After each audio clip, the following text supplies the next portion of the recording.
The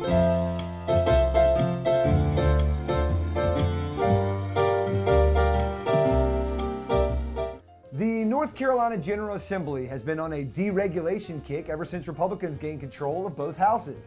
In basic terms, regulating means putting rules and policies in place in an industry that help guarantee fair and safe practices, often to protect consumers, but just as often adding to the expenses a business incurs. Conservatives tend to believe a market can regulate itself and lean towards fewer rules. Liberals favor the government stepping in on, or at least closely monitoring, any industry they believe could be exploited to favor certain businesses over others, or value profits over protecting consumers or the environment. If I throw in a deregulators, how many people are getting that joke? With the notable exception of U.S. Senator Tom Tillis, who once posited that restaurants don't need health codes because, restaurants who killed their patrons with E. coli from lack of sanitation won't stay in business if their customers are dead. Free market, baby. I try to be open-minded in believing there is nuance to how regulatory a government should be of its industries. Neither side is right all the time in the regulation-deregulation debate. But after rolling back regulations on everything they could think of, building, energy, trash disposal, car inspections, you name it, now it seems the folks on Jones Street want to increase regulation on one industry that I actually care about. And worse yet, the regulatory crackdown seems to have support from both sides of the aisle. What industry in North Carolina is so nefarious that Republicans and Democrats agree that it must have the straps put on it? What could it be? Bingo. Bingo. No, that's it. No, I'm not saying you're right. Bingo. The bingo industry. Beach bingo, to be precise, although it seems the geographical part of the phrase is a bit outdated, as most current bingo halls operate much further inland nowadays. Earlier this week, the House voted 94-8 to approve some minor changes made by the Senate to a bill that would bring more licensing and supervision to the industry, and the bill will likely be signed by Governor Pat McCrory. Have you ever played beach bingo? Not like PTA, family vacation, slide the little window over the number, and some 8-year-old kid yells bingo when you've got 4 in a row every time. That is not this. While nonprofit bingo games are fairly common, raise money for a school or charity, and award some nice prizes, for-profit beach bingo is basically a precursor to the video poker industry. It's a loophole in state gaming laws that allow parlor owners to run mini casinos.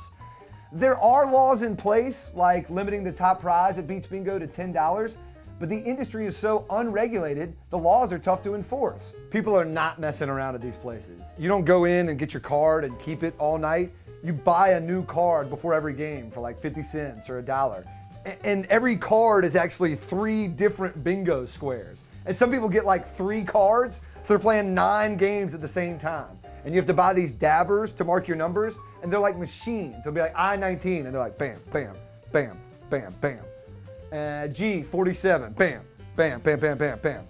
I mean, it's unbelievable watching these people. Oh, and they've got the prizes listed on the wall, but everybody in the room knows what the prizes really are. I can tell you from experience that beach bingo is fun to say you did once, or even fun to do once a year with your family during an annual beach trip. But truth be told, it is a bit of a seedy industry, and one that tends to prey on low-income folks, either chasing a gambling fix or desperately flailing for some quick, much-needed cash. Again, not unlike video poker. We almost caused a riot at Patty's Beach Bingo in New Bern one time. I'm not even kidding you. Once an hour, they do like a fill your card game where you gotta hit every number on there, and the lady that's calling them, she's behind the bulletproof glass. She's just flying through them. She's not even using the letters. No B, no I, none of that stuff. That's where I actually learned the letters don't matter in bingo. It's just groups of 15, right? I feel dumb now knowing that. 2, 38, 45, 71, and you're just trying to keep up on your cards. Bam, bam, bam, bam. And she hits 69, 42, 69, and we do the stifled laugh, and the lady behind the bulletproof glass loses it. She stops calling because she's laughing, and all eyes went on us. I mean, we totally broke the rhythm of the game, and I thought maybe we were gonna get our legs broken in the place. While the beach bingo industry is near and dear to my heart, the truth is, it does need more regulation and oversight, and our legislators are right to call for it. The only thing I'd add is that to the people who play it, beach bingo feels a lot like scratch-off tickets. In fact, not surprisingly, there are scratch-off tickets designed like bingo games. Who do you think those are marketed towards? Look, I'm not so cynical as to think that our leaders are trying to crack down on beach bingo parlors so they can eliminate competition for the lottery. Wait a minute. Nah. But if the beach bingo industry is so shady that it's the one industry Republicans will jump to regulate and Democrats will sign off on almost unanimously, shouldn't we at least consider whether or not a lottery, even when nobly tucked after the word education, truly best serves all people of North Carolina? For North Carolina Yesterday Today, I'm Hayes Permar.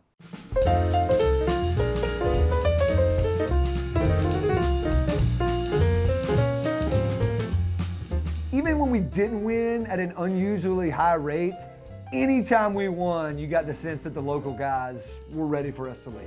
At any time, they might help us out. You just got that feeling.